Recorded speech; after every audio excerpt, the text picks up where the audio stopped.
Samajwadi party के प्रवक्ता अमीक जमाई जी इस वक्त हमारे साथ हैं। अमीक जमाई जी, राहुल गांधी जी पिछले 2 दिनों तक उत्तर प्रदेश के दौरे पर थे। इस दौरान जो राजनीति देखने को मिली उसमें अलग अलग तस्वीरें निकल के सामने आई। दिनेश प्रताप सिंह जो वहाँ के मंत्री हैं, उनके कुछ वीडियोस भी निकल के सामने आए जिसमें वो ये कह रहे हैं कि राहुल गांधी जी जब संसद में रहते हैं तो वो वहाँ के अध्यक्ष की बात नहीं मानते और इसलिए वो दिशा के अध्यक्ष हैं। यहाँ पर वो जो बात कह रहे हैं वो दिनेश सिंह नहीं मानेंगे।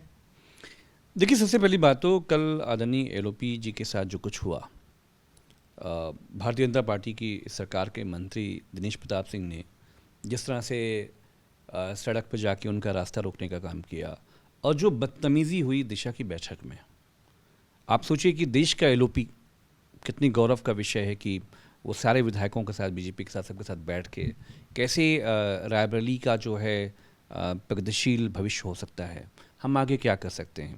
लेकिन दिनेश जी का जो कल बिहेवियर था वो समझ में नहीं आया। आखिर पुलिस का कंप्लेंट आपको आदरणीय मुख्यमंत्री जी को करना चाहिए। पुलिस के खिलाफ जो आप कंप्लेंट कर रहे हैं वो दिल्ली के नाम पे कर रहे हैं। आपका पास फॉरेन ट्रेड है, एक इन्वेस्टमेंट, आप हमें जितने भी इन्वेस्टमेंट समिट में दिनेश प्रताप सिंह जी फ़ोटो खिंचवाते हैं, पूरे रायबरेली से क्षेत्र से लेकर पूरे उत्तर प्रदेश में एक इन्वेस्टमेंट जिसमें उनका कोई इन्वॉल्वमेंट हो महकमे का, तो दिनेश प्रताप सिंह ये एक समाजवादी पार्टी का नहीं हुआ। ऐसा एहसान समाजवादियों का है, नेताजी का है कि पूरी ज़िंदगी समाजवादी पार्टी के चौखट पे इनको खड़े रहना चाहिए था। ये कांग्रेस के नहीं हुए। जब तक कांग्रेस में थे आदरणीय प्रियंका जी की चप्पल उठाया करते थे, उनके नहीं हुए। सोचिए आप, समाजवादियों के नहीं हुए, कांग्रेसियों के नहीं हुए और अब मुख्यमंत्री जी के भी नहीं हुए। दिल्ली चिट्ठी भेजी जा रही है। तो ये सब बातें लोगों को समझ में आ रही है। और मनोज पांडे जी बाहर आकर जो कुछ भाषण दे रहे थे, साफ साफ है कि जो विस्तार का जो अभी मंत्री बनने का जो सपना था, जो वादे दिल्ली से हुए थे, पूरे होने की कुछ उम्मीदें दिख नहीं रही हैं। इसलिए ये सब जो गुस्सा कल दिख रहा है, ये सबको रायबरेली को समझ में आ रहा है कि जी ने जो कहा कि मंत्री बनने के लिए उन्होंने छोड़ दिया है, तो अब क्या लगता है उसी दौड़ के बीच में ये सब कुछ? बेशक हम तो इंतज़ार कर रहे हैं दिल्ली वालों के शह पर जो माननीय अखिलेश यादव जी को जो धोखा दिया। भाई आप हमारे लीडर ऑफ अपोजिशन के साथ जो है आप नंबर 2 की हैसियत पे थे वहाँ पे। आज आपको मंत्री बनने के लिए क्या क्या करना पड़ रहा है। आप ब्राह्मण समाज के लिए आवाज़ भी नहीं उठा पा रहे हैं। हम तो कह रहे हैं मनोज पांडे जी से, ज़रा गाज़ीपुर हो आइए, उपाध्याय की जो हत्या हुई है। एक चीज़ और देखने को मिली, दिनेश प्रताप सिंह की जो कुर्सी थी वो ऊंची देखने को मिली। दिनेश प्रताप सिंह का ये कहना है कि भगवान ने उनको ऊंचा बनाया है, वो कद काठी में 1.5 गुना ज़्यादा है, चौड़ाई में 1.5 गुना ज़्यादा और विवेक में राहुल गांधी से 5 गुना ज़्यादा है, इसलिए वो ऊंचे दिख रहे हैं। देखिए, कुर्सी ऊंची कर लेने से या जूते की जो साइज़ है उसको ऊंचा उठा लेने से आपका कद ऊंचा नहीं होता है। आपने हमेशा देखा होगा कि इवन मेरे नेता माननीय अखिलेश यादव जी, आदरणीय नितिन गडकरी जी कहीं मिल जाएं या कोई भारतीय जनता पार्टी का वरिष्ठ नेता मिल जाए तो अखिलेश जी खड़े हो जाते हैं। राजनीति में तो यही होता है ना। ये आदर, ये इंसानियत भी भारतीय जनता पार्टी में जाने के बाद दिनेश सिंह जी में नहीं बची। वो जिस तरह से उचक के बैठे हुए हैं, जिस तरह से वो भाषा का इस्तेमाल कर रहे हैं, ये भाषा तो मुझे लगता है कि आदरणीय मुख्यमंत्री जी को इसके बारे में थोड़ा सोचना चाहिए। कुछ समय पहले इटावा में कथावाचन के दौरान जो भद्रता थी वो देखने को मिली।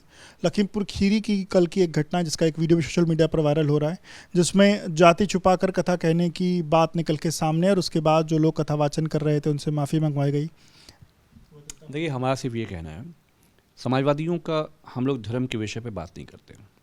हम कभी किसी कथावाचक के बारे में सुनते हैं तो वो कहता है कि वो त्रिवेदी, दीक्षित, अधम ब्राह्मण हैं, नीच हैं। हम नहीं मानते इन सब बात को। हमारा ये कहना है कि किसी को शूद्र कह के किसी का घर गंगा जल से धुलवाना, किसी को मंदिर में प्रवेश न करने देना, दलित और पिछड़े कथा नहीं कर सकते, ये कहाँ पे लिखा हुआ है? तो ये जो बातें हो रही हैं ये इसलिए हो रही हैं क्योंकि सूबा जो है लॉ एंड ऑर्डर से लेकर इन्वेस्टमेंट्स के मामले में और जो डेवलपमेंट स्कीम्स हैं और पुलिस के द्वारा जो दमन है, आम जनता पे जो दमन है, भ्रष्टाचार, घूस, लूट, इसको डाइवर्ट करने के लिए इन सब मुद्दों को, कथावाचक के मुद्दों को बहुत बढ़ चढ़ के बताया जा रहा है। और हम ये समझते हैं कि जो दीक्षित हैं और त्रिवेदी हैं, ये कोई अधम ब्राह्मण नहीं है, ये भी अच्छे इंसान है। ओम प्रकाश राजभर को लेकर के भी एक अलग राजनीति हो रही है। बिहार में वो अपनी पार्टी का परचम बुलंद करने के लिए लगातार वहाँ पर तमाम लोगों से मिलजुल रहे हैं। उनकी पार्टी की पटना में एक बड़ी रैली भी हो रही है, जिसको लेकर के आरजेडी का कहना है कि एनडीए के बीच जो है सब कुछ ठीक नहीं चल रहा है, राजभर का एनडीए में सब कुछ ठीक नहीं चल रहा है, और इसलिए वो बिहार में अपना वर्चस्व बढ़ा रहे हैं, वहाँ पर पीला गमछा लहरा रहे हैं। देखिए, सीधी सी बात है कि उत्तर प्रदेश में ओम प्रकाश राजभर जी का जो भविष्य है वो अधर्म है। माननीय सांसद अफजल अंसारी जी की बेटी जहूराबाद से उनका बड़ा असर वहाँ पे बढ़ रहा है, और जब से ये नाम आया है तो वो आजकल जो है मुख्तार अंसारी साहब के नाम पे चालीसा पढ़ रहे हैं। जिस दिन से नाम आया अचानक क्या हो गया, और अब पूरे बिहार में जो इंडिया ब्लॉक का जो गणित है, वो ये समझते हैं कि इंडिया ब्लॉक को वहाँ प्रेशराइज करके वो यहाँ पे इंडिया ब्लॉक को दबा लेंगे। तो ये उनकी गलत फहमी है।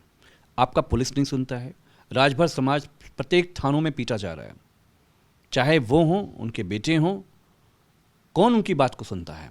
तो जो सम्मान और जो अधिकार पाने के लिए आप एनडीए में गए थे, आज आपके पास कुछ भी नहीं है, सिवाय ये कि राजभर जी आजमगढ़ से लेकर गाजीपुर तक राजभर मुस्लिम दंगों को प्लांट करने में अपना पूरा समय लगा रहे हैं। राजभर जी, आप क्या से क्या हो गए? आपको कहाँ से सम्मान दिया था, आप कहाँ चले गए? राजनीति में बाबाओं की एंट्री भी लगातार देखने को मिल रही है। स्वामी अविमुक्तेश्वरानंद सरस्वती हैं, वो बिहार में अब राजनीतिक एंट्री के तौर पर कर रहे हैं। गौ माता संकल्प यात्रा वो आज से लेकर के 45 दिनों तक निकाल रहे हैं, और उनका कहना है कि वो उन लोगों को अपना समर्थन देंगे, उन कैंडिडेट्स को अपना समर्थन देंगे जो गाय माता की रक्षा के लिए काम करेगा। देखिए, अविमुक्तेश्वरानंद जी पूरे देश में बहुत ही सम्मानित धर्मगुरुओं में से एक है। उन्होंने जो कुछ भी महाकुंभ में अगर उनकी हिदायतों को माना गया होता तो इतनी शायद हत्याएं हमारे देश के हिंदुओं की नहीं होती, भारतीय जनता पार्टी की गलती से। और वो इस बात को कहते रहे हैं, और हम सब लोग ये मानते हैं, और मुसलमान भी हम लोग ये मानते हैं कि गौकशी पूरे तरीके से देश में बैन होनी चाहिए, बंद होनी चाहिए। लेकिन नरेंद्र मोदी की हुकूमत में सबसे ज़्यादा जो गाय का एक्सपोर्ट है, जो बीफ का, मीट का जो एक्सपोर्ट है, वो नरेंद्र मोदी के राज में है। और जो नरेंद्र मोदी के फाइनेंसर्स हैं, आप सोचिए कि वो गाय के गोश्त के बड़े एक्सपोर्टर्स हैं। तो स्वामी अविमुक्तेश्वर जी जो आंदोलन चला रहे हैं, उस आंदोलन को हम सब लोगों का और उत्तर प्रदेश और बिहार के मुसलमानों का भी समर्थन मिलेगा।